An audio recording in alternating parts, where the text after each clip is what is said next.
Des champs de safran sur les toits de Paris, c'est ce que développe une start-up lancée en 2018. Elle s'appelle Bien Élevé et a produit cette année sur 2000 mètres carrés de surface répartis dans la capitale 200 kilos de safran. Cela peut sembler modeste, mais cette épice se vend à prix d'or et celle-ci est d'autant plus précieuse qu'elle vient de Paris. Le reportage d'Adrien Lac.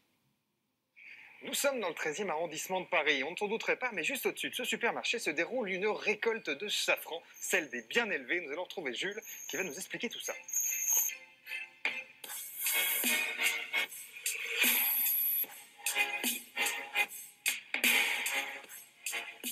Voilà, ça c'est les fleurs de safran. À chaque fois, on a donc les pétales, le jaune qui est les étamines et le rouge, c'est les 3 pistils de chaque fleur. Et c'est ça l'épice qu'on va consommer à la fin.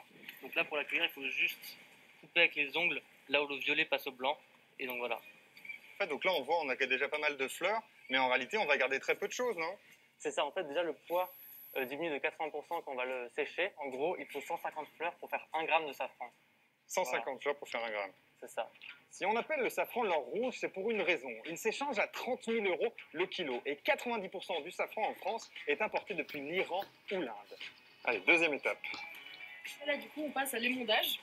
Donc, en fait, le concept, c'est d'enlever les pistils, de séparer de la fleur, parce que c'est ça qu'on va garder. Ce qu'il faut, c'est réussir à prendre les parties qui sont le plus rouges possible. Et on essaye de les garder les 3 ensemble. C'est un gage de confiance, voir vraiment que ça a été fait à la main. Alors, est-ce que j'essaye moi? Faut que je coupe ça comme ça, là? C'est ça. Là, c'est pas mal? Là, c'est pas mal, ouais. Très bien. Ah, j'ai effectivement un peu du jaune sur les doigts déjà.